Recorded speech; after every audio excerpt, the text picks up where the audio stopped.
Hello friends, welcome back to our channel. तो friends, आज है हमारे वेव ऑप्टिक्स का 13th लेक्चर और आज के इस लेक्चर के अंदर हम बात करने वाले हैं पोलराइजेशन ऑफ लाइट। फ्रेंड्स, पहले तो आपको दो बात बता देना चाहता हूँ। सबसे पहली बात कि जो पोलराइजेशन ऑफ लाइट है ये बहुत ही ईजी टॉपिक है, मतलब इसको आप देख लो, एक बार देख लोगे दूसरी बार रिवाइज करने की जरूरत नहीं पड़ेगी। एकदम सिंपल है, एक ही फॉर्मूला है, एकदम सिंपल टॉपिक है। और दूसरी बात ये है कि ये जो पोलराइजेशन ऑफ लाइट है ये मेन स्पेसिफिक टॉपिक है, जिसके बेस पे सिर्फ जेईई मेंस में क्वेश्चंस आते हैं, बोर्ड एग्जाम में भी आते हैं, पर जेईई एडवांस में इसके बेस पे क्वेश्चंस नहीं आता। लेकिन जेईई मेंस में इसके ऊपर रेगुलर इंटरवल्स में क्वेश्चंस आते हैं। तो ये कॉन्सेप्ट को देखो, क्या है पोलराइजेशन ऑफ लाइट, कैसे इसके बेस पे क्वेश्चंस आते हैं, सब कुछ टोटल डिटेल आज के लेक्चर में इसको पूरा हम खत्म कर देंगे। ओके, तो कॉन्सेप्ट को नोट डाउन करो, क्वेश्चन साथ इसको पॉज करके ट्राई करो। तो इतने इन्फॉर्मेशन के साथ शुरू करते हैं अपना लेक्चर।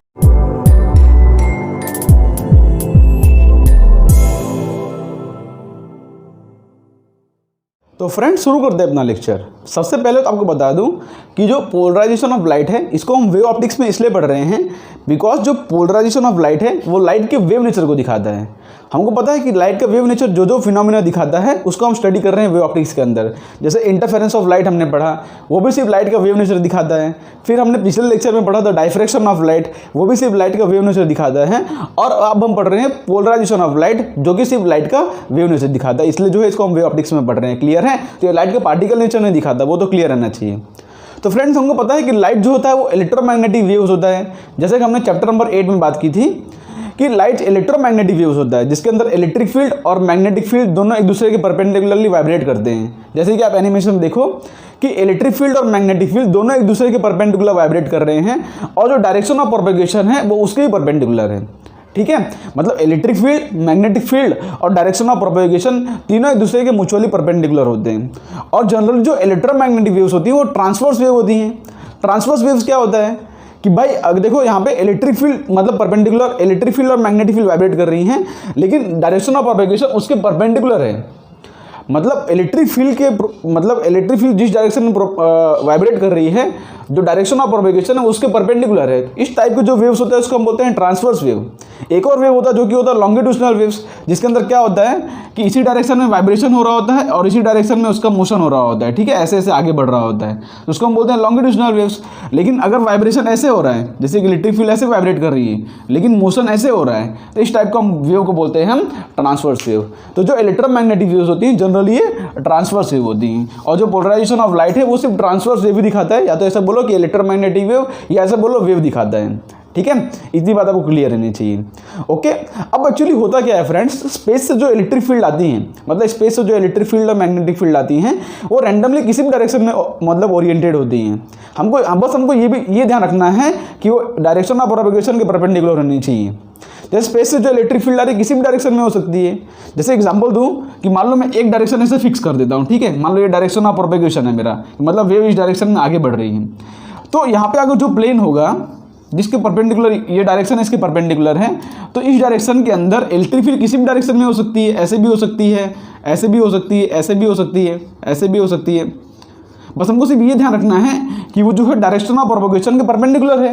मतलब इसको समझना कि ये जो एरो है स्क्रीन के बाहर आ रहा है। ठीक है, तो इलेक्ट्रिक फील्ड इस पूरे प्लेन के अंदर कहीं भी हो सकती है ना, क्योंकि चाहे मतलब कहीं भी ड्रॉ करूं वो डायरेक्शन ऑफ प्रोपेगेशन के परपेंडिकुलर है।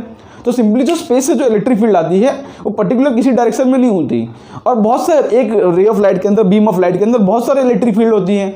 तो कोई इलेक्ट्रिक फील्ड जैसे मान लो कि जेड डायरेक्शन में है, तो कोई इलेक्ट्रिक फील्ड एक्स में होगी, कोई इलेक्ट्रिक फील्ड वाई में होगी, कोई एक्स के साथ कोई पर्टिकुलर एंगल पे होगी, कोई वाई के साथ पर्टिकुलर कोई एंगल पर होगी।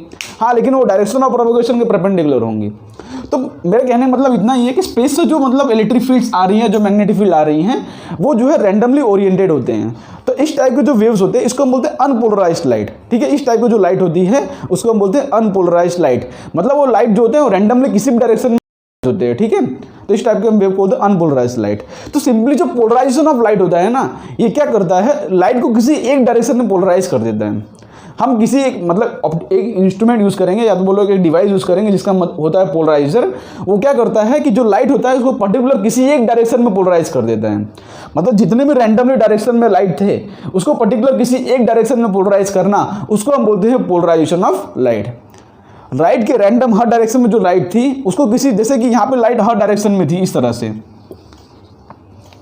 इस तरह से अगर हम प्लेन ड्रॉ करें तो लाइट जो हर डायरेक्शन में थी, ठीक है, मान लो हमारा ये डायरेक्शन ऑफ प्रोपगेशन था, तो लाइट हर डायरेक्शन में थी। उसके बाद हमको पोलराइजेशन से पास करने के बाद लाइट जो है पर्टिकुलर किसी एक ही डायरेक्शन में वाइब्रेट करे, किसी एक ही डायरेक्शन में वाइब्रेट करें, जितनी भी लाइट है पर्टिकुलर किसी एक डायरेक्शन में वाइब्रेट करे, उसको हम बोलते हैं पोलराइजेशन ऑफ लाइट, ठीक है, किसी एक पर्टिकुलर डायरेक्शन में। तो इतनी बातें आपको क्लियर रहनी चाहिए कि पोलराइजेशन ऑफ लाइट का मतलब क्या होता है। तो अब हम थोड़ा सा लिखना शुरू करते हैं, ठीक है।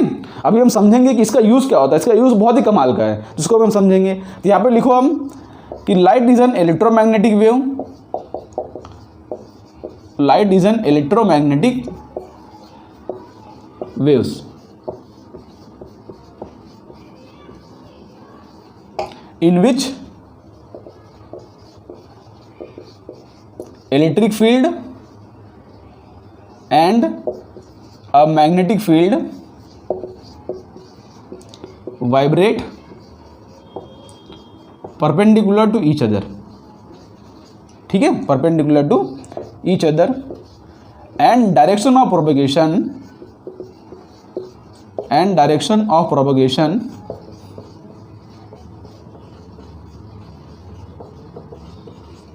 is perpendicular to both electric and magnetic field, हमको यही पता होता है। और बिकॉज ये इलेक्ट्रोमैग्नेटिक वेव्स है तो इलेक्ट्रिक फील्ड के परपेंडिकुलर डायरेक्शन ऑफ प्रोपगेशन होता है। तो जो ये है it is a light is a transverse wave, ठीक है, और light is a transverse wave. Transfer मतलब समझते हो ना कि मतलब उसका जो प्रोपगेशन है वो वाइब्रेशन के परपेंडिकुलर हो, इलेक्ट्रिक फील्ड इस तरफ वाइब्रेट कर रही है लेकिन प्रोपगेशन आगे की तरफ है, तो उसको हम बोलते हैं light is a transverse wave, ठीक है। इतनी बातें हमको पता है। अब यहाँ पे तीसरा पॉइंट लिखो कि the electric field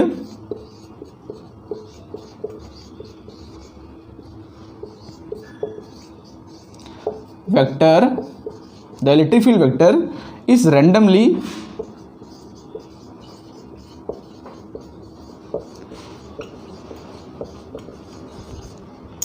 randomly oriented in any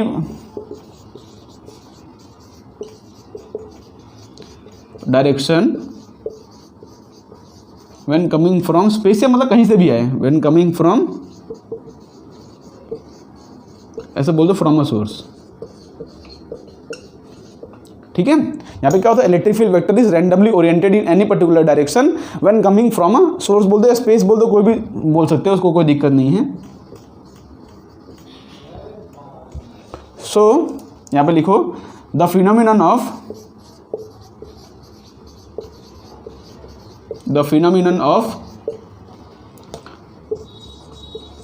restricting the phenomenon. अच्छा, यहाँ पे जनरल में इलेक्ट्रिक फील्ड की बात क्यों कर रहा हूँ, मैग्नेटिक फील्ड क्यों नहीं लिख रहा हूँ?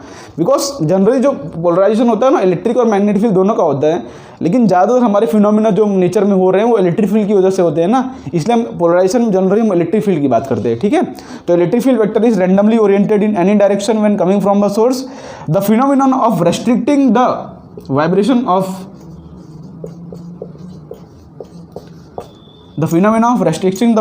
Of electric field in one particular direction,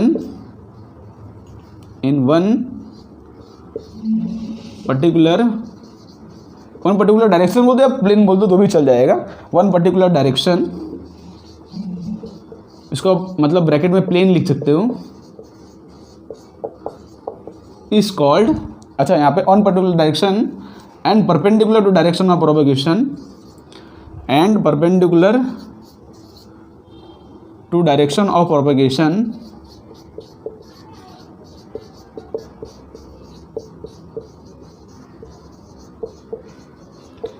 is called polarisation of light. अभी आपको सिर्फ बेसिक बता रहा हूँ, मतलब इसके डिटेल में हम जाएंगे, अभी से आपको ओवरऑल आइडिया दे रहा हूँ कि पोलराइजेशन मतलब एक्चुअली होता क्या है, ठीक है। तो इतनी बात समझ पड़ गई आपको कि जो इलेक्ट्रिक फील्ड होता है हम किसी एक डायरेक्शन में उसको पोलराइज करेंगे, इलेक्ट्रिक फील्ड को मतलब पोलराइजेशन से पास करके किसी एक डायरेक्शन में हम पोलराइज करेंगे और उसी प्रोसेस को हम बोलते हैं पोलराइजेशन ऑफ लाइट, ठीक है। इसकी मतलब पोलराइज करने के लिए हम अलग अलग डिवाइस यूज़ करते हैं जिसका नाम होता है पोलराइजर। तो उस पोलराइजर में इलेक्ट्रिक फील्ड पास करता है, उसके बाद उसमें से जब इलेक्ट्रिक फील्ड निकलता है ना तो किसी एक पर्टिकुलर डायरेक्शन में निकलता है। ओके, उसी को हम बोलते हैं पोलराइजेशन ऑफ लाइट। तो उसको हम अब डिटेल में समझना शुरू करते हैं। आपको ओवरऑल आइडिया हो गया कि हम क्या कर रहे हैं। ओके,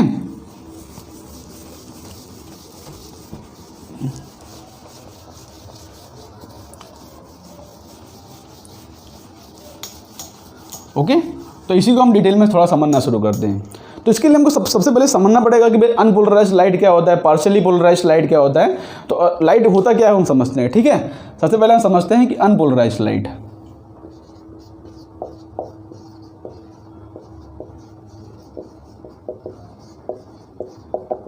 अब अनपोलराइज्ड लाइट क्या होता है, जैसे कि मैंने आपको बताया कि डायरेक्शन ऑफ मतलब प्रोपेगेशन के परपेंडिकुलर इलेक्ट्रिक फील्ड किसी भी डायरेक्शन में ओरिएंटेड हो, लेकिन उसका एम्पलीट्यूड सिमेट्रिकली ओरिएंटेड हो। ठीक है, उसको हम बोलते हैं unpolarised light.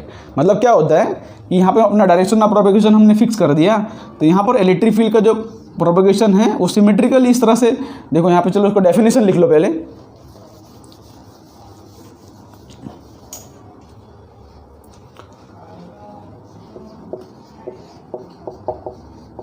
The vibration of electric field vector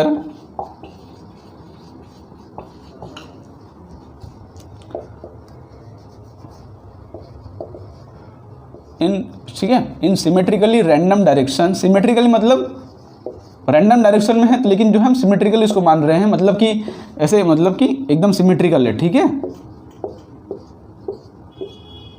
okay, समझ रहे हो ना।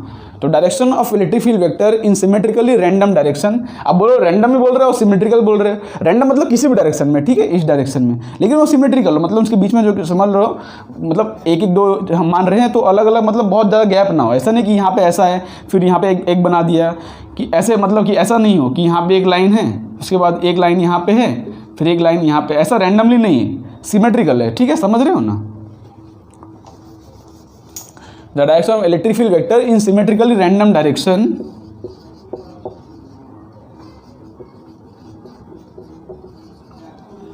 perpendicular to direction of propagation, perpendicular to direction, perpendicular to direction of propagation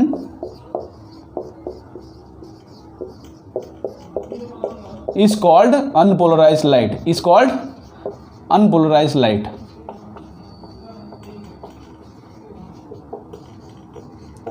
ठीक है, अभी अनपोलराइज्ड लाइट को ड्रॉ करने के बहुत से तरीके होते हैं। सिंपली आप ऐसे भी ड्रॉ कर सकते हो। ध्यान से देखो क्या होता है कि मेरे पास मान लो इस तरह से एक स्क्रीन है, और मान लो यहाँ पे जो उसका डायरेक्शन ऑफ प्रोपगेशन है ना, वो स्क्रीन के बाहर आ रहा है। मतलब समझ लो इस तरह से डायरेक्शन ऑफ प्रोपगेशन है वो स्क्रीन के बाहर है, तो हमको पता है कि इलेक्ट्रिक फील्ड जो है उसके परपेंडिकुलर होंगी। तो यहाँ पर इलेक्ट्रिक फील्ड का डायरेक्शन हम इस तरह से बना सकते हैं। ठीक है, अलग अलग बुक में अलग अलग रिप्रेजेंटेशन दिया रहता है, तो आप उसको इस तरह से मान सकते हो, इस तरह से बना सकते हैं। या तो अगर डायरेक्शन ऑफ प्रोपगेशन मतलब कि सरफेस के परपेंडिकुलर हो थोड़ा सा,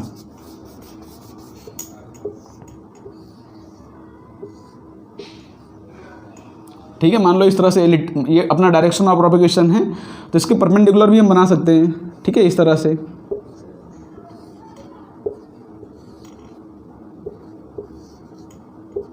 ठीक है, ये सब हमारी जो है क्या है, ये अनपोलराइज्ड लाइट है, अनपोलराइज्ड लाइट। ठीक है, ये भी मेरी क्या है, अनपोलराइज्ड लाइट है। बस इसको रिप्रेजेंट करने के अलग अलग तरीके हैं।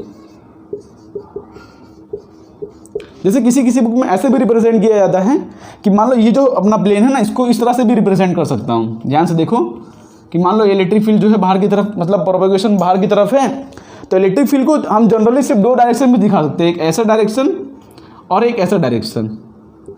अब अभी तो आपने बोला कि सारे डायरेक्शन में होता है, तो इसको दो डायरेक्शन में क्यों दिखाते हैं। तो ध्यान से देखोगे ना कि बाकी की जो है ना उसको हम दो कंपोनेंट में ब्रेक कर सकते हैं। जैसे मान लो कि इसके बीच में एंगल थीटा है, मान लो इलेक्ट्रिक फील्ड है, इसके बीच में एंगल थीटा है, यहाँ पे ये हो जाएगा ई कॉस थीटा और ये हो जाएगा ई साइन थीटा। तो हमने इसको ब्रेक कर दिया, तो इसको हम हटा सकते हैं। ठीक है, मतलब कि बाकी की जो वेक्टर्स है ना उसको हम दो कंपोनेंट में ब्रेक कर सकते हैं। जैसे ये एंगल थीटा और सिमेट्रिकली बोला है मैंने, तो ई cos theta E sine theta. तो जितने भी वेक्टर्स होते हैं उसको हम दो कंपोनेंट में ब्रेक करके जो है सिर्फ दो डायरेक्शन में लिख सकते हैं। इसलिए किसी किसी बुक में डायरेक्टली इस तरह से भी लिखा जाता है, ठीक है। ये भी क्या है अपना अनपोलराइज्ड लाइट है, ये क्या है अपना अनपोलराइज्ड लाइट है।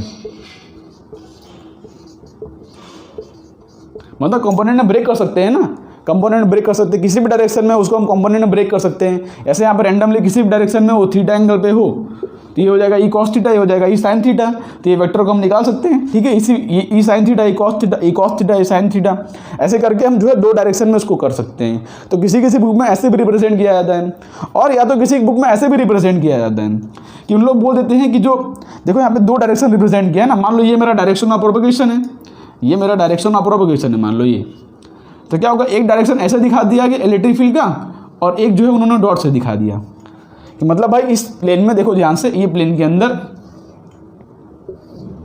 क्या हो रहा है कि एक बाहर की तरफ इस तरह से आ रहा है, मतलब इस तरह से, समझ रहे हो ना कि इस जैसे ये है ना, इसका हमने दो डायरेक्शन बना दिया, एक बाहर की तरफ आ रहा है और एक इस तरह से है।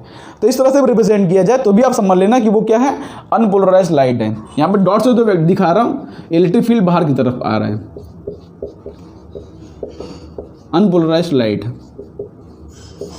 और पोलराइज्ड होगा, अगर पोलराइज होगा मतलब किसी एक डायरेक्शन में सिर्फ ऐसे ही बनाया गया है, तो समझ लेना कि वो पोलराइज्ड लाइट है, ओके। तो ये सारे तरीके होते हैं अनपोलराइज्ड लाइट को रिप्रेजेंट करने के लिए। और अनपोलराइज्ड लाइट क्या होता है, सिमेट्रिकली रैंडमली डायरेक्शन में, मतलब सिमेट्रिकल होता है और रैंडमली डायरेक्शन में किसी भी डायरेक्शन में प्रोपगेशन हो, ठीक है, तो उसको हम बोलते हैं इलेक्ट्रिक फील्ड का वाइब्रेशन, उसको हम बोलते हैं अनपोलराइज्ड लाइट। तो अनपोलराइज्ड लाइट समझ गए। अब हम समझते हैं कि पोलराइजर क्या होता है, ठीक है। बहुत ही इजी टॉपिक है, ध्यान से एक बार सुन लो, दूसरी बार आपको देखने की जरूरत नहीं पड़ेगी।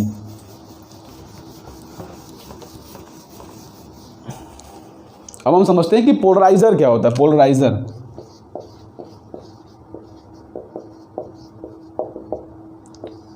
ठीक है, it is a thin sheet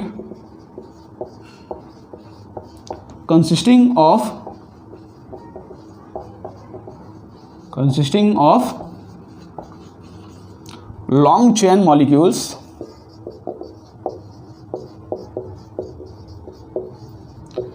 in one direction। मतलब जनरली जो ये पोलराइजर होते हैं ना, ये थिन शीट्स होते हैं, मतलब पतले पतले शीट्स होते हैं, और जनरली कैमरास के वगैरह आगे लगते हैं। तो मतलब इसका काम क्या होता है अभी हम दिखाऊंगा, लेकिन ये पतले पतले शीट्स होते हैं इस तरह से। और क्या होता है इसके अंदर जो मॉलिक्यूल्स होते हैं ना, पर्टिकुलर किसी एक ही डायरेक्शन में अलाइंड होते हैं।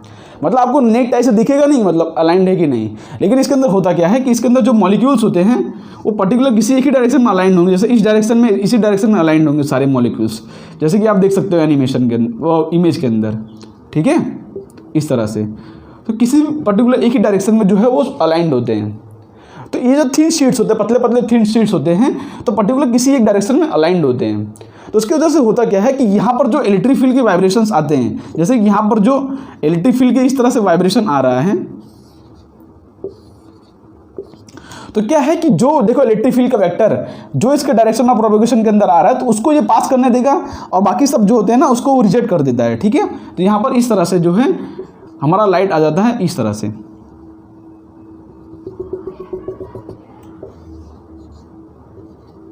समझ रहे हो कि पोलराइजर क्या होता है, एक पतला पतला थिन शीट होता है जिसके मॉलिक्यूल्स होते हैं पर्टिकुलर किसी एक ही डायरेक्शन में अलाइंड होते हैं, हमको जनरली दिखता नहीं है। तो यहाँ पर जब अनपोलराइज्ड लाइट इससे पास होता है, अनपोलराइज्ड लाइट इससे पास होगा, तो जो इलेक्ट्रिक फील्ड का वेक्टर इसके डायरेक्शन में होगा, जो इलेक्ट्रिक फील्ड का वेक्टर इसके डायरेक्शन में होगा वो पास कर जाएगा, और बाकी सब जो है वो रिजेक्ट कर जाते हैं, ओके।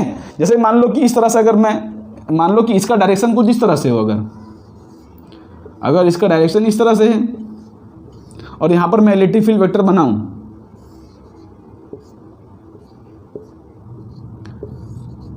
एक्चुअली होता क्या है कि यहाँ पर जो बाकी वेक्टर होते हैं ना उसको भी हम जो है दो डायरेक्शन में अलाइन कर सकते हैं। जैसे मान लो ये अपना है, तो इसके यहाँ पे लिख दूंगा ये थीटा होगा, तो ये हो जाएगा ई साइन थीटा, और ये हो जाएगा ई कॉस थीटा, इस तरह से कर सकता हूँ ना। तो मतलब सिंपली ये जो मतलब इसको सारे ब्रेक करके मैं अगर दो पार्ट में इस तरह से लिखूँ, अगर सारे को ब्रेक करके मैं इस तरह से अगर दो पार्ट में बना दूँ, कंपोनेंट्स ब्रेक करके सारे को मैं इस तरह से दो डायरेक्शन में लिखूं, तो यहाँ पर ये डायरेक्शन वाला जो है चला जाएगा, और ये जो डायरेक्शन जो कि इसके परपेंडिकुलर है, तो यहाँ पे क्या है अटक जाएगा ना। आप सिंपली समझो जो जेल होता है, जेल, तो उसमें से अगर मैं मतलब इस तरह से रॉड पास करूँ तो चला जाएगा, लेकिन ऐसे पास कर दूंगा रॉड जो कि परपेंडिकुलर होगा उसके, तो नहीं जाएगा ना। होल अगर ऐसा हो और ऐसे रॉड पास करूँ तो चला जाएगा। देखो जैसे मेरा उंगली इसमें से ऐसे पास करूँ चला जाएगा, लेकिन अगर ऐसे पास करूँगा तब न अटक जाएगा ना। सिंपली वही कहानी है इसके अंदर भी।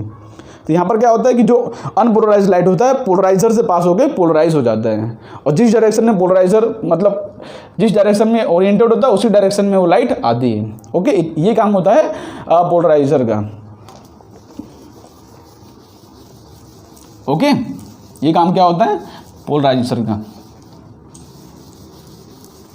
समझ के, जो डायरेक्शन में अलाइंड होगा उसी डायरेक्शन में जो है हो जाते हैं। ये पतले पतले थिन शीट्स होते हैं, ये भी आप क्लियर करना। चलो अब समझते हैं कि भाई अगर पोलराइजर से लाइट पास हो रहा है तो उसकी इंटेंसिटी क्या होती है। ठीक है, आप बोलोगे कोई लाइट रिजेक्ट हो रहा है। हमने देखा कि यहाँ पे क्या होता है कि थोड़े थोड़े लाइट रिजेक्ट हो जा रहे हैं जो कि उसके परपेंडिकुलर डायरेक्शन में होते हैं। तो उसकी अब जो आगे जो लाइट पास हो रही है उसकी इंटेंसिटी क्या है वो भी हम समझते हैं ना। तो समझते हैं, देखो ध्यान से। मान लो मेरे पास यहाँ पे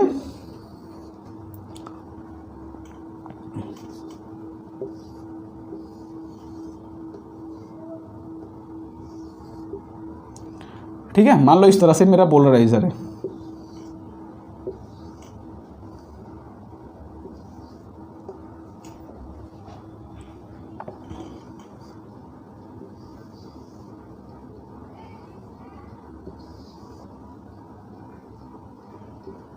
ओके, और यहाँ पर इलेक्ट्रिक फील्ड के वेक्टर को मैं दो कंपोनेंट में ब्रेक कर दिया है। ठीक है, इस तरह से ड्रॉ कर रहा हूँ, समझ लेना सारे डायरेक्शन में है, उसको मैंने दो कंपोनेंट में ब्रेक कर दिया है। तो ध्यान से देखोगे कि यहाँ से जब लाइट पास होगी, मान लो इसकी इंटेंसिटी आई नॉट है। ठीक है, ये जो इलेक्ट्रिक फील्ड वेक्टर है ये क्या है मेरा electric field vector. Electric field vector बोलो या तो ऐसा बोलो कि अनपोलराइज्ड लाइट है।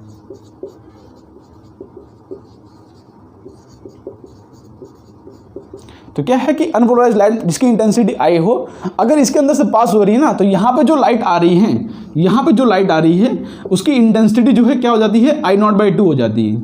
उसकी इंटेंसिटी क्या हो जाती है आई नॉट बाई टू। अगर यहाँ पे इंटेंसिटी आई नॉट है तो यहाँ से जो लाइट आएगी जो कि मतलब देखो पास तो ये करेगा बिकॉज ये इसके डायरेक्शन में, ये वाला रिजेक्ट हो जाएगा। तो यहाँ पे जो लाइट आती है उसकी intensity I not by two है। इसको समझना एकदम सिंपल है। आप समझो कि हमने सारे लाइट को दो कंपोनेंट में ब्रेक कर दिया, तो जो इसके परपेंडिकुलर वाला है वो रिजेक्ट हो गया और जो इसके डायरेक्शन में वो पास हो गया। तो समझ लो दो पार्ट है, उसकी एक पार्ट पास हो गया, एक पार्ट नहीं पास हुआ, तो इंटेंसिटी जो है आधा हो गई।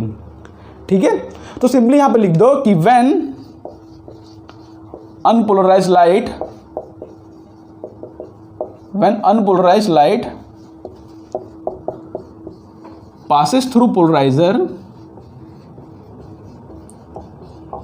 passes through polarizer, its intensity become half. Its intensity reduces to half. मतलब आप ध्यान से देख रहे हो कि किसी पर्टिकुलर डायरेक्शन वाले लाइट को ही पास करने दे रहा है, बाकी की लाइट को क्या कर दे रहा है रिजेक्ट कर दे रहा है। इसके ही एप्लीकेशन से, इसके एप्लीकेशन हम देखेंगे तो आपको समझ पड़ेगा कि एक्चुअली करता क्या है ये। इस डायरेक्शन में लाइट को रिजेक्ट कर दिया और जो कि इसके डायरेक्शन में पास करने दिया उसकी इंटेंसिटी क्या हो जाती है आई नॉट बाई टू। तो कभी भी अनपोलराइज्ड लाइट हो, अगर वो पोलराइजर से पास करेगा, ये क्या है अपना पोलराइजर, तो लाइट की जो इंटेंसिटी हो जाएगी वो आई नॉट बाई टू हो जाएगी। और जिस डायरेक्शन में पोलराइजर होगा उसी डायरेक्शन में लाइट पास होगी। अगर पोलराइजर किसी रैंडम डायरेक्शन में है, जैसे कि इस डायरेक्शन में अगर पोलराइजर है, तो यहाँ पर क्या होगा लाइट मतलब उसको दो कंपोनेंट में हम ब्रेक करेंगे यहाँ पे लाइट को।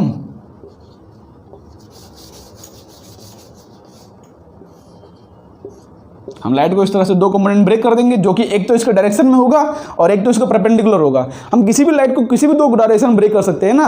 अब चाहो तो लाइट को इस डायरेक्शन में ब्रेक कर दो, तो एक डायरेक्शन जो कि इसके अलॉन्ग हो, एक डायरेक्शन जो कि इसके परपेंडिकुलर हो, तो इसके जो अलॉन्ग वाला डायरेक्शन है वो पास हो जाएगा।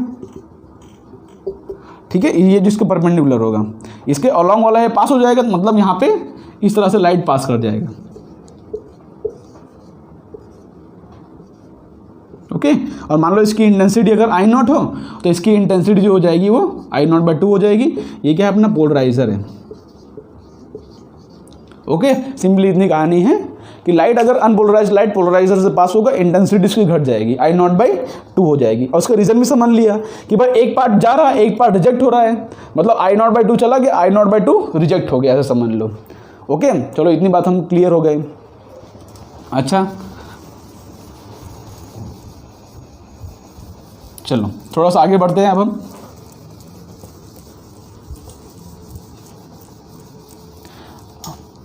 अब हम समझते हैं कि ये पोलराइजर का एक्चुअली में यूज़ क्या होता है। ठीक है, इसका यूजेस समझ लेते हैं। इसका पहला यूज़ होता है कट ऑफ रिफ्लेक्शन। पहला यूज़ होता है कट ऑफ रिफ्लेक्शन। मतलब सिंपली हमारे पास कोई सरफेस हो, मतलब देखो 2 मिनट को सुन लो, इंपॉर्टेंट है।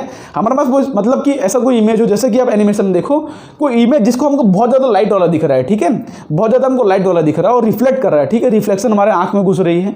तो हम पोलराइजर अगर यूज़ करते हैं, अगर हम पोलराइजर यूज़ करते हैं तो जो रिफ्लेक्शन होता है उसको कट ऑफ कर देता है, लाइट को किसी डायरेक्शन में पोलराइज कर देता है और हमको जो है इमेज अच्छे से दिख रहा है। ठीक है, इसका पहला एप्लीकेशन क्या है, कट ऑफ रिफ्लेक्शन। दूसरा एप्लीकेशन इसको बोल सकते हो कि to control the amount of intensity, to control the amount of intensity of light, amount of intensity of light। ठीक है, इंटेंसिटी ऑफ लाइट को कंट्रोल कर सकता है। अब इंटेंसिटी ऑफ लाइट को कंट्रोल करने वाले बहुत से हमारे पास है, जैसे कि फोटोग्राफी कैमरा हो गया। ठीक है, तो कैमरा के अंदर आपको पता होगा कि वहाँ पे आगे लेंसेज के आगे इस तरह से पतले पतले जो है पोलराइजर लगे होते हैं और इसके मतलब महंगे आते हैं, बहुत कॉस्टली होते हैं। ऐसा नहीं कि खाली ब्लैक पेपर होता है, उसके अंदर मॉलिक्यूल जो होते हैं पर्टिकुलर किसी डायरेक्शन में अलाइन करने होते हैं, उसको जो है किसी पर्टिकुलर डायरेक्शन में अलाइन रखना इतना ईजी भी नहीं होता। ठीक है, तो बहुत महंगा आता है पोलराइजर जो कि कैमरा के आगे लगा होता है।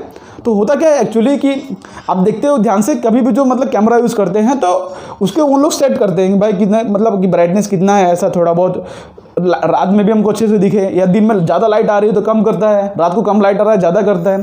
तो सिंपली वो पोलराइजर के एंगल को बदलते रहते हैं। अगर ज़्यादा लाइट आ रही है तो ऐसा एंगल रखते हैं जिससे लाइट कट ऑफ हो जाए, कम लाइट आ रही है तो ऐसा एंगल रखते हैं जिससे लाइट पास हो। तो हमको जो है फोटोग्राफिक कैमरा के अंदर इसका यूज़ होते हैं। दूसरा इसका यूज़ होता है हमारे मतलब गॉगल्स के अंदर, अलग अलग जैसे कि हम पहनते हैं उस चश्मे के अंदर यूज़ होता है।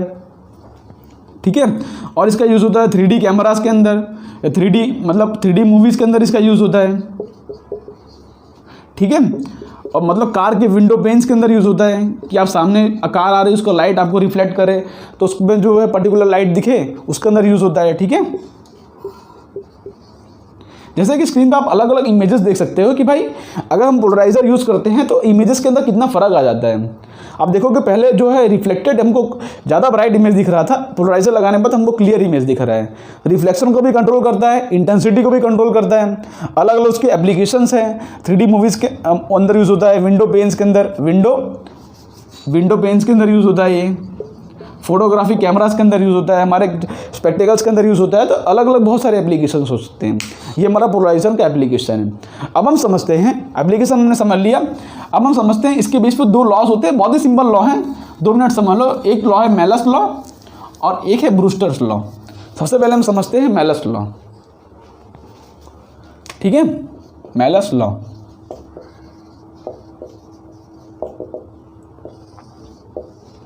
मेलस लॉ क्या कहता है, इफ अ पोलराइज्ड लाइट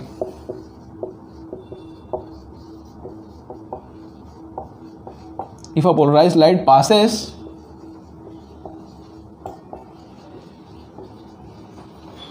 देखो यहाँ पे लिखो पोलराइज्ड, अनपोलराइज्ड लाइट नहीं, पोलराइज्ड लाइट। अगर पोलराइज्ड लाइट पास कर रहा है, देखो पोलराइज्ड लाइट की बात कर रहा हूँ, ठीक है, अनपोलराइज्ड नहीं। Polarised light passes through a polariser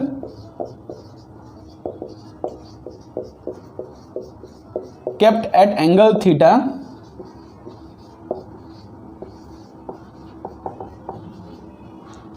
with the polarized light,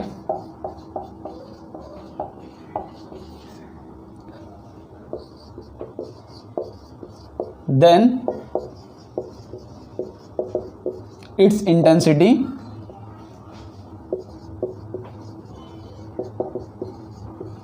reduces to I equal to I naught cos square theta.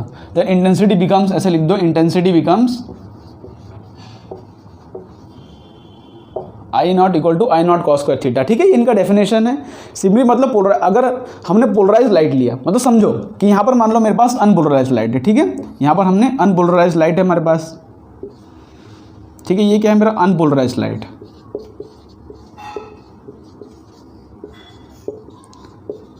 Okay, इसको हमने जो है मतलब किसी पोलराइजर से पास किया। जो कि पोलराइज़र इस तरह से बना है। मान लो हमने क्या पास किया, ये हमारा P1 पोलराइज़र है, तो हमने इसको पोलराइज़र से पास किया।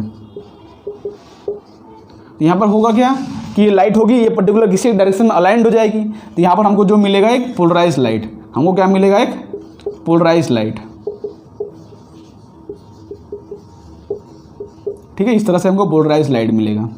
तो क्या बोल रहे हैं कि अगर हम जो पोलराइज लाइट है उसको भी हम वापस से एक पोलराइजर के अंदर पास करें, पोलराइज लाइट है उसको वापस से एक पोलराइजर के पास करें जो कि इस पोलराइज लाइट से थीटा एंगल पर हो, या तो ऐसे भी बोल सकते हो कि P1 पोलराइजर से थीटा एंगल पर हो, क्योंकि जो एंगल भी ये होगा उसी एंगल पे पोलराइज लाइट बाहर निकलेगा। तो आप बोलो पोलराइज लाइट से थीटा एंगल पर हो, या तो ऐसा बोलो कि जो P1 पोलराइजर है उससे थीटा एंगल पर हो, दोनों बात सेम हो। तो मान लो मैंने इस पर्टिकुलर डायरेक्शन से, इसके देखो पर्टिकुलर वर्टिकल डायरेक्शन है ना, इससे पर्टिकुलर थीटा एंगल पर इसका पोलराइजर है, ऐसा पूछो।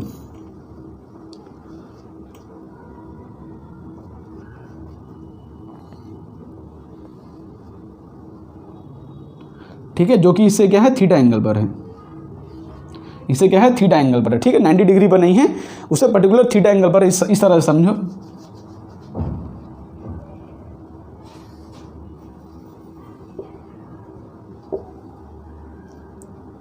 तो उससे होगा क्या कि यहाँ पर जो पोलराइज लाइट है, मतलब मान लो इसकी इंटेंसिटी I0 हो, मान लो इसकी इंटेंसिटी क्या है, I0। देखो एक्चुअली यहाँ पे अगर 2I0 लोगे तो इसकी इंटेंसिटी आ जाएगा I0, अगर यहाँ पे I0 लोगे इसकी इंटेंसिटी आ जाएगा I0/2। पर हम स्टैंडर्ड केस मान रहे हैं कि मान लो इसकी इंटेंसिटी I0 हो, जैसे यहाँ पर 2I0 होगी तो यहाँ पे I0 बना होगा, तो इसकी इंटेंसिटी अगर I0 है ना, तो यहाँ पर जैसे हमने पर्टिकुलर एंगल पर ओरिएंट किया तो यहाँ पर इस तरह से लाइट बाहर निकलेगी, इसके पर्टिकुलर एंगल पर इस तरह से लाइट, और इसकी जो इंटेंसिटी है वो I है, इसकी जो इंटेंसिटी हो I है। तो I और I0 के अंदर हमको रिलेशन जानना है, I और I0 के अंदर हमको रिलेशन जानना है। पोलराइज लाइट को किसी और पोलराइजर के अंदर पास किया जो कि P2 पोलराइजर है। ठीक है, ये भी क्या अपना पोलराइजर है जो कि थीटा एंगल पर है, 90 डिग्री नहीं, एग्जैक्टली थीटा एंगल है। थीटा कोई भी हो सकता है, 90 डिग्री भी हो, 0 डिग्री भी हो, कोई भी रैंडम एंगल थीटा पे हो, तो ये अपना क्या है, पोलराइजर है। यहाँ पे इंटेंसिटी I है, तो I0 और I में हमको रिलेशन जानना है। तो इस रिलेशन को समझने के लिए अब समझो कि यहाँ पर इलेक्ट्रिक फील्ड वेक्टर है, इसका ये देखो एम्पलीट्यूड है, तो यहाँ पर इसको हमको एम्पलीट्यूड से समझना पड़ेगा, बिकॉज इलेक्ट्रिक फील्ड में एक्चुअली वाइब्रेट क्या करता है, इंटेंसिटी थोड़ी वाइब्रेट करती है। इलेक्ट्रिक फील्ड के अंदर एम्पलीट्यूड जो है घटता बढ़ता रहता है ना। तो अगर इसकी इंटेंसिटी A0 हो, देखो इसकी इंटेंसिटी क्या है, A0, अब इसकी इंटेंसिटी A है, तो इसकी एम्पलीट्यूड A0 है, इसका एम्पलीट्यूड A है, तो हमको पता है कि A0 है, अगर हमने थीटा एंगल पर कर दिया तो उसकी एम्पलीट्यूड जो है थीटा से घट जाएगी, मतलब यहाँ पे जो A होगा ये क्या हो जाएगा, A0 cos थीटा हो जाएगा, है ना, ये क्या हो जाएगा, A0 cos थीटा। I0 है, इसकी इंटेंसिटी A0 है, तो हमने इसको किसी पर्टिकुलर थीटा एंगल पर कर दिया, तो जो थोड़ा कट ऑफ हो गया तो उसकी इंटेंसिटी कितनी बची, सॉरी उसका एम्पलीट्यूड कितना बचा रहेगा, A0 cos थीटा। मतलब क्या हमको पता है, और हमको क्या पता है कि I जो होता है वो डायरेक्टली प्रोपोर्शनल टू A² होता है। हमको क्या पता है कि I is directly proportional to A², मतलब यहाँ पे लिख सकता हूँ मैं I0 is directly proportional to A02, और यहाँ पर लिख सकता हूँ मैं कि I is directly proportional to A02 cos² थीटा। ये लिख सकता हूँ ना मैं, A0 cos थीटा का होल स्क्वायर, बिकॉज I जो होता है A0 के प्रोपोर्शनल होता है ना। तो यहाँ से इन दोनों को अगर डिवाइड करूँगा तो अगर I देखो I अपॉन I0 कर रहा हूँ इक्वल टू हो जाएगा A02 cos² theta divide by A02, तो यहाँ से A से कैंसिल, तो I इक्वल टू आ रहा है I0 cos² theta, I equal to आ रहा है I0 cos² थीटा। ओके, मतलब सिंपली अगर हम पोलराइज लाइट को किसी एक पोलराइजर से पास करें जो कि थीटा एंगल पर हो, तो हमारा इंटेंसिटी जो है I0 cos² थीटा होता है। देखो इसका बहुत से एप्लीकेशन होता है, जैसे मान लो कि हमारे पास दो पोलराइजर हैं, अगर मान लो एक्जैक्टली 90 डिग्री पर होंगे तो क्या होगा कि यहाँ से जो I0 लाइट निकला, अगर ये 90 डिग्री पर हो तो cos 90 क्या हो जाएगा, 0, तो बाहर कितना लाइट निकलेगा, इंटेंसिटी 0 हो जाएगी। लेकिन अगर ये दो पोलराइजर के बीच में भी एक पोलराइजर डाल दें तो जो है जनरली ऐसा जरूरी नहीं कि बाहर जो है हमको मैक्सिमम एम्पलीट्यूड मिले। देखो इसको एग्जांपल समझाता हूँ, पहले ये पॉइंट नोट करो, वो समझाता हूँ बात। क्या है कि I equal to I0 cos² theta है हमारा। इसके अंदर आपको ध्यान रखना है कि I0 जो है किसकी इंटेंसिटी है, पोलराइजर के निकलने के बाद की इंटेंसिटी है। लेकिन किसी किसी बुक क्वेश्चन में ऐसा स्पेसिफाई नहीं किया होता, किसी के क्वेश्चन में इसको I0 लेते हैं, तो ये हो जाएगा I0/2, ये क्या हो जाएगा I0/2, तो यहाँ पर I0/2 लिखना। जो भी इंटेंसिटी पोलराइज लाइट की आ रही है ना, वो अपना I0 है, यहाँ पे लिख लो 2 पॉइंट लिख लो जो कि इंपॉर्टेंट है। क्या है कि आई नॉट क्या है, intensity of polarised light, intensity of polarised light, ठीक है। और दूसरा थीटा बहुत इंपॉर्टेंट है, angle between P1 and P2। मतलब मान लो कि P1 अपना थीटा 1 एंगल पर है और P2 अपना थीटा 2 एंगल पर है, तो अपना जो अब थीटा होगा ना वो थीटा 2 माइनस थीटा 1 होगा। मतलब कि वो P1 और P2 के बीच का एंगल है। जैसे ये अगर 30 डिग्री है और ये अगर 60 डिग्री है तो दोनों बीच में एंगल कितना हुआ, ये 30 डिग्री अलाइंड है, ये 60 डिग्री अलाइंड है, तो दोनों बीच में एंगल होगा 60 डिग्री माइनस 30 डिग्री। ओके, समझ रहे हो ना बात कहानी को, कि theta is the angle between P1 and P2। देखो इसको समझाने के लिए आपको एग्जांपल देता हूँ। यहाँ पर छोटी छोटी बातें जो क्वेश्चन में आते हैं, देखो फॉर्मूला तो सिंपल है एकदम, एक ही बैठा फॉर्मूला है, लेकिन क्वेश्चन के अंदर कोई बात में कंफ्यूज कर देते हैं हमको, तो वो हमको समझना पड़ेगा क्या है।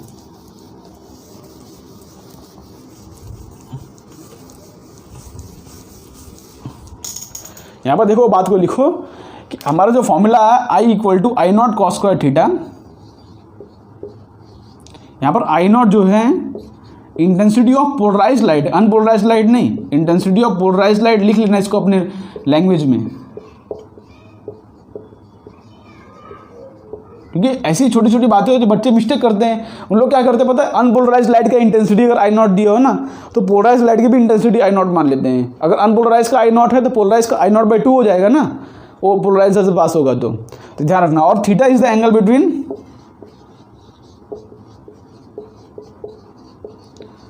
Between P1 and P2।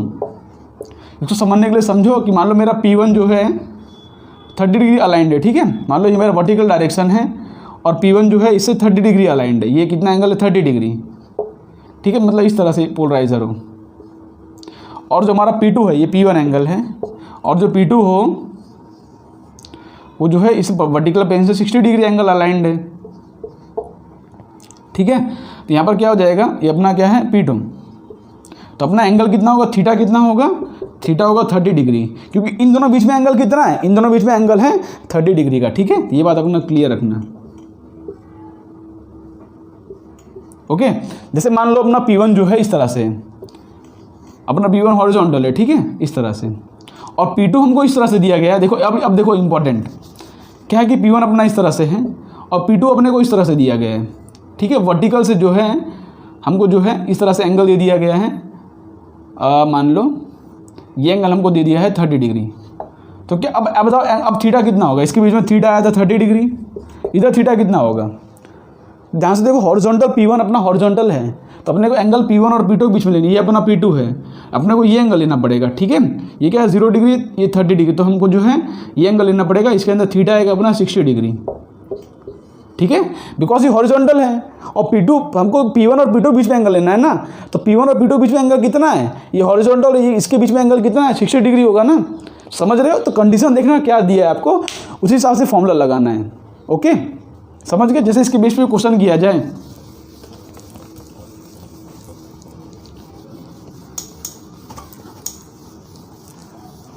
चलो एक क्वेश्चन कराता हूँ आपको कि मान लो मेरे पास यहाँ पे पोलराइजर है,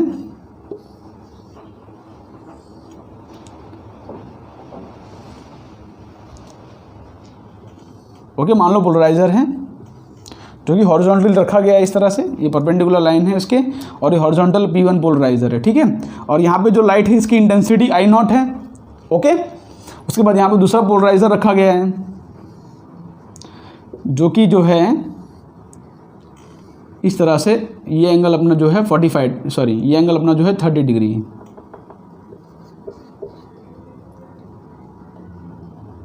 ठीक है। ये अपना P1 पोलराइजर है, ये अपना P2 पोलराइजर है।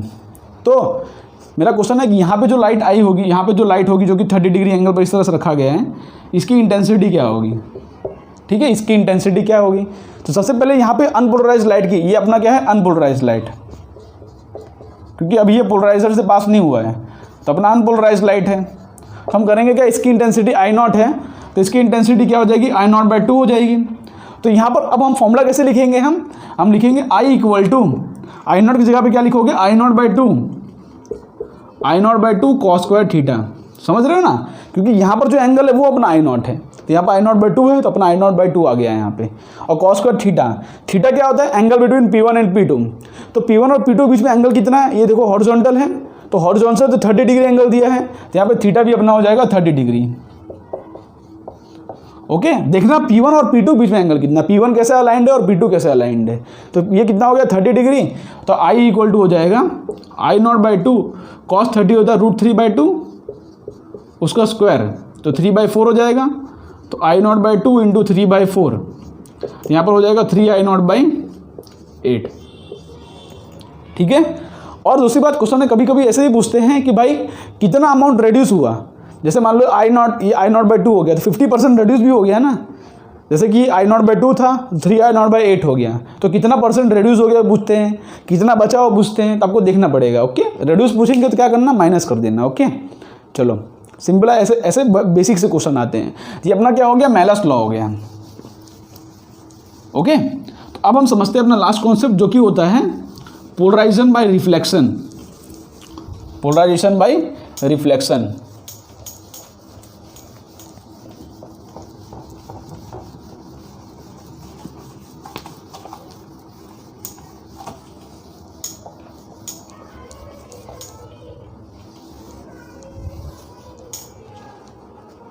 ओके, अब हम समझते हैं पोलराइजेशन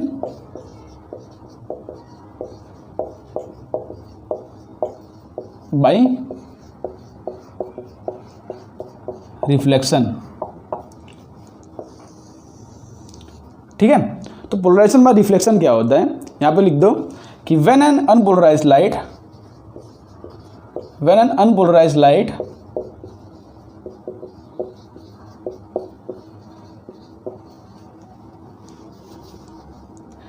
polarized light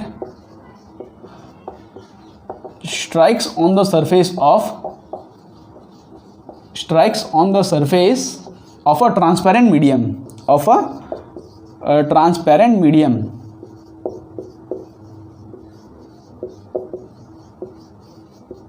क्या बोला मैंने, when an unpolarized light strikes on the surface of a transparent medium, the reflected light, सुनो यहाँ पे, the reflected light, ठीक है, the reflected light is plane polarised if angle between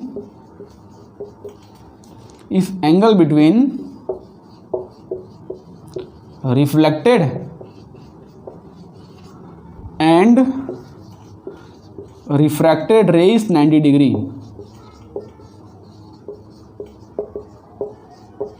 और यही अपना ब्रूस्टर लॉ है। ठीक है, यही अपना ब्रूस्टर लॉ है।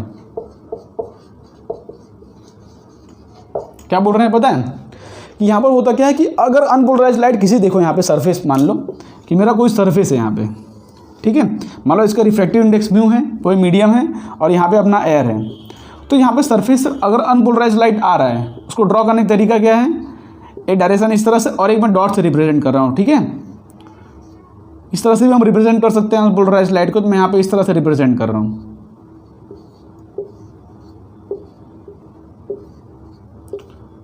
तो ये डॉट मतलब क्या है कि बाहर की तरफ जो है इस तरह से आ रहा है। तो मतलब अनपोलराइज्ड लाइट किसी सरफेस पे अगर टकराता है, तो हमको पता है कि सरफेस पे टकराने के बाद दो फिनोमेना होता है, एक तो इस तरह से रिफ्रैक्शन होता है और एक तो रिफ्लेक्शन होता है। ठीक है, ये क्या है, अपना रिफ्लेक्टेड लाइट है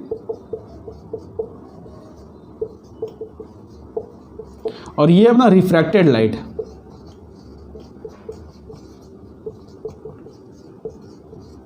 ठीक है, तो किसी सरफेस पर लाइट टकराता है, रिफ्लेक्टेड और रिफ्लेक्टेड।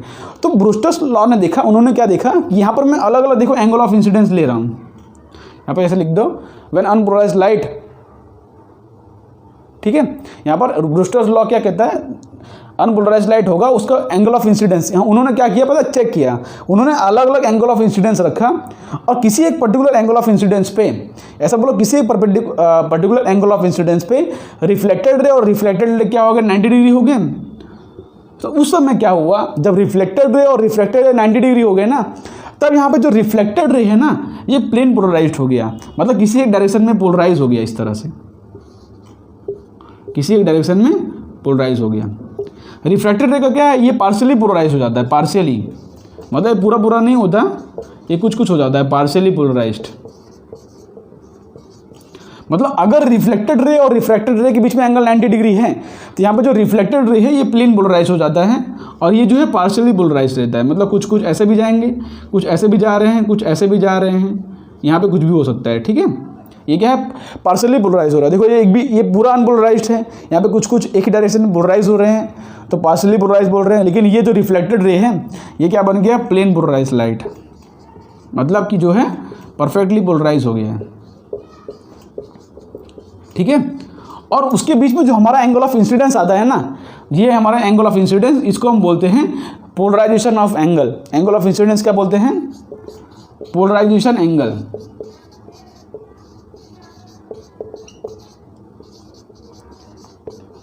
तो ब्रूस्टर्स लॉ क्या कहता है, द एंगल ऑफ इंसिडेंस, देखो सुनो मेरी बात, यहाँ पे इस तरह से लिख दो, एंगल ऑफ इंसिडेंस भी लिख दो, the angle of incidence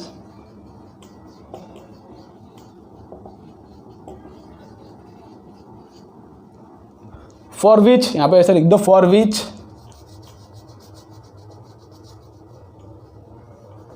the angle of incidence for which an unpolarized light strikes on the surface of a transparent medium, the reflected ray and the reflected angle is 90 degree, that angle of incidence is known as, ठीक है, is called, ऐसे लिख दो, हाँ ठीक है, is called Brewster's angle। ठीक है, is called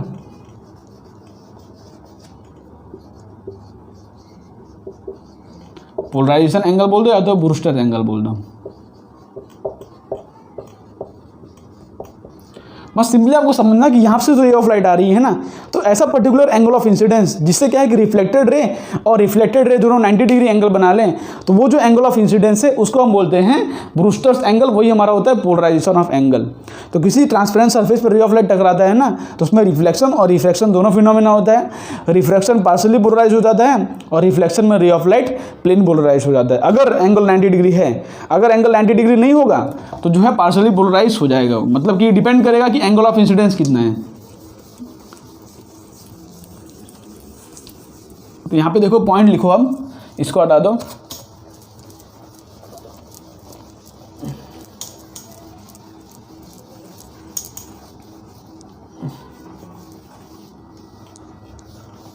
ठीक है, तो यहाँ पे पॉइंट लिखो, क्या लिखो पॉइंट, द पोलराइजेशन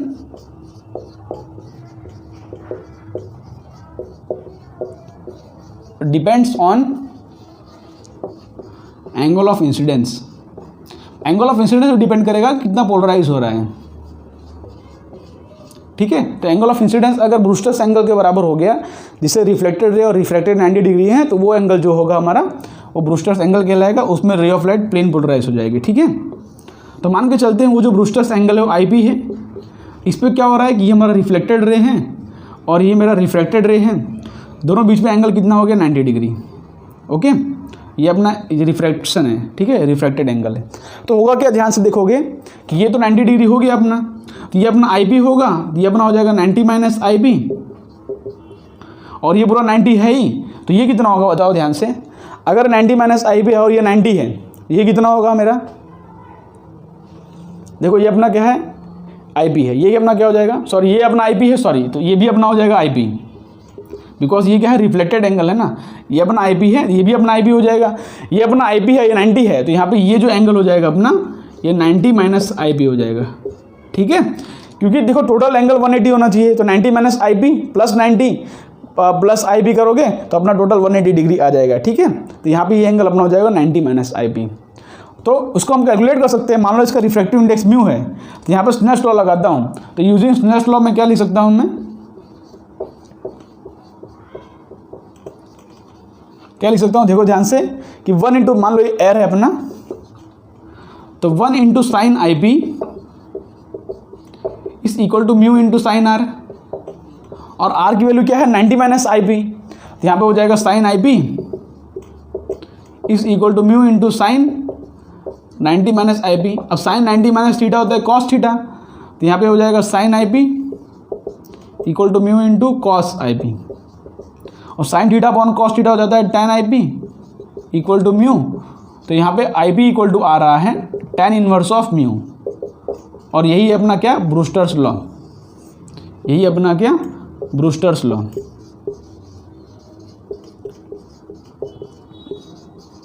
ठीक है, तो सिंपली आप रिफ्रैक्टिव इंडेक्स से उसको निकाल सकते हो। ध्यान रखना कि ये अपना एंगल ऑफ इंसिडेंस है। कभी कभार क्वेश्चन में क्या करते हैं कि उन लोग एंगल ऑफ रिफ्रैक्शन पूछ लेते हैं। तो जैसे कि ये क्वेश्चन पूछो ध्यान से, ये आपने देख लिया कैसे आया कि अपना ये आई पी था, ये आई पी हो गया 90, और ये 90 माइनस आई पी, उसके ऊपर से हमने डेरिवेशन कर लिया। और ध्यान रखना कि ये जो आई पी है एंगल ऑफ इंसिडेंस है। The angle of incidence for which the reflected ray and reflected ray are perpendicular, then the light becomes plane polarised. यहाँ पे जो लाइट होगा पर्टिकुलरली प्लेन पोलराइज्ड हो जाएगा इस तरह से।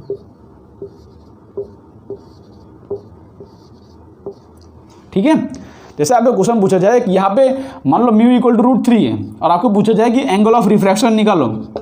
ठीक है, म्यू इक्वल टू √3 है तो एंगल ऑफ रिफ्रैक्शन निकालो। तो कैसे निकालोगे आप, तो यहाँ पे क्या करोगे आप, आई पी इक्वल टू करोगे tan इनवर्स ऑफ √3। यहाँ पे आई पी कितना आएगा अपना, आई पी आ जाएगा अपना 60 डिग्री। लेकिन क्या 60 डिग्री अपना आंसर है, एंगल ऑफ रिफ्रैक्शन पूछा है ना, तो इसको आप देखो ये क्या है, 90 माइनस आई पी है, मतलब जो एंगल ऑफ रिफ्रैक्शन हो जाएगा अपना वो 30 डिग्री हो जाएगा। इसको स्नेल्स लॉ से भी निकाल सकते हो कि भाई अगर ये हमको मिल गया 60 डिग्री, ये हमको अगर 60 डिग्री मिल गया तो 1 इंटू साइन 60 जो कि होता है √3/2 equal to mu into sine R, तो √3 into sine R, √3 cancel, sine R equal to हो गया 1/2, तो यहाँ से आर इक्वल टू हो जाएगा 30 डिग्री। तो इसको जो है हम स्नेल्स लॉ से भी निकाल सकते हैं। तो देखना क्वेश्चन में क्या पूछा गया, सिंपल कॉन्सेप्ट है, लेकिन कभी कभार बेसिक से क्वेश्चन में ट्रिक कर सकते हैं। तो लेकिन उसको आपको पता होना चाहिए कि भाई क्या पूछ रहे हैं। ओके, जैसे इंटेंसिटी वाले क्वेश्चन के अंदर देख I0 और I0/2 में कन्फ्यूज मत होना कि I0 और I0/2 क्या है। I0 जो है ना, हमने जो लिखा था वहाँ पे, तो जो हमने I0 cos स्क्वायर थीटा लिखा था, उसमें जो I0 है वो अनपोलराइज्ड लाइट की जो पास होने के बाद जो हमारा इंटेंसिटी वो है, तो उसमें कंफ्यूज मत होना। ओके, तो आज के लेक्चर के लिए बस इतना ही। होप सो आज के लेक्चर आपको समझ पड़ा होगा और अच्छा लगा होगा। तो अगर अच्छा लगा तो वीडियो को लाइक कर दें। मिलते हैं आपको नेक्स्ट वीडियो में, तब तक के लिए आप पढ़ाई करते रहें। तब तक के लिए बाय बाय।